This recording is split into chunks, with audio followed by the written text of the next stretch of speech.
In the world according to the invisible hand, investments are invisible, out there in an abstract portfolio in distant companies about which we know very little, if anything. Does this really seem like a recipe for producing widespread social good? I mean, these are the questions that have led me here, and I know that brought many of you here. Does buy low, sell high really seem like a recipe for the qualitative improvement of life? At best, it is a very blunt instrument. At worst, it is a recipe for creating a class of investors that is growing in scale and impact, while at the same time becoming increasingly detached from that in which it is investing. So I went out and began telling my colleagues in the field that we should teach eaters to eat more locally, thus helping to support local farmers. 30 years ago, that idea sank like a stone in a sea of hostility and incredulity. After all, I was told, we could eat from anywhere on the planet, anytime, anything. Why on earth would we want to teach people to try to eat more of what was grown in their own area? But the point is that we have operated our industrial economy, which is an economy that is totally focused on maximum efficient production and short-term return. I mean, that's its single goal. And we applied that to our food and agriculture system, as was mentioned, around the end of the Second World War. And that's what we're operating on now. And that industrial economy has been operating entirely on the basis of cheap energy, because we've had this stored, concentrated energy. The clock speed of ideas is the rate at which we can reflect on them and use them to good purpose. The clock speed of a culture is that of coherence. Get the clock speed wrong, cultures become incoherent, and they do so at their peril. The clock speed of money is true wealth. And every time I go travel to Latin America or to Africa, when I arrive, I'm supposed to be an important person. I'm supposed to be there to try to help them. And the first thing, do you know the first thing that they offer to me when I arrive in Mexico or in Kenya? The first thing that they try to offer to me? Coca-Cola. And they are astonished when I say, I don't want to drink Coke. I want, do you have 50 varieties of fresh fruit? May I have the juice? They are astonished, they don't believe. Because the goal is to drink Coca-Cola. In addition to science, in addition to farmers, which we need to keep on the land, we've also got to create the right policy landscape within which these folks can operate. And that, to me, is one of the major challenges ahead of us.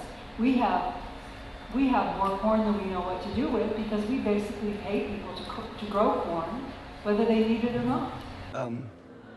Slow money is so important, because we need to rebuild our food system, and it's what Organic Valley's been all about, and we need to get more local food, and we've never been able to get the money sector to come into that kind of a movement, so it's real exciting to see connecting the money and the local food system. And as we talked about today a little bit, there's really a rebirth underway of demand from consumers and supply from farmers.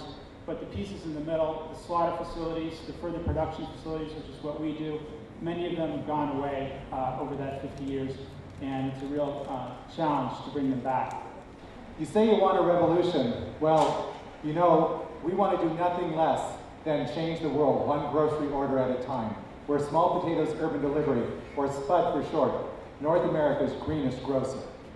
Our tagline is fresh, fair, and local. We want the food to be fair to the farmer, fair to the planet, fair to the consumer, fair all the way around. And we have to educate people to pay a fair price and not be so hooked into that cheap food mentality that we've all been taught that we have to have cheap food. Well, we think fair food tastes a whole lot better. To the break of dawn, I don't want to drive you away, or make you think that you got to stay. Just wanna love you to the break of day.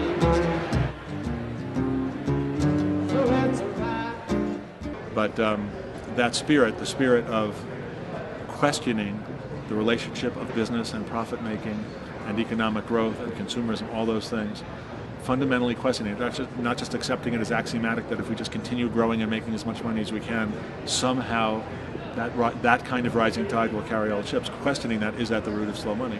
We just had 450 people who may be here for the last couple of days, all united in the vision that we must question that. And luckily, it's not a theoretical exercise, because the way we can begin actually doing it is to start investing in small food enterprises. And we had 26 entrepreneurs here from all over the United States, doing everything from growing vegetables on rooftops of abandoned industrial buildings to small milk processing facilities on their farms, to organic brands for kids' lunch boxes, to urban delivery of local organic food, just a whole range of different small food enterprises. And it's very obvious, if you take the time, if you slow down enough to enjoy the presentations of these entrepreneurs, that this is the future. These are people who are building beautiful small businesses. The vast majority of them, not all of them, it's not one size fits all, the vast majority of them do not have a billion-dollar corporation as their goal. They're not trying to conquer market share. They're not trying to create enormous wealth for themselves or even their shareholders. They're trying to build beautiful small businesses that provide quality products and services in their communities and begin building healthy food systems.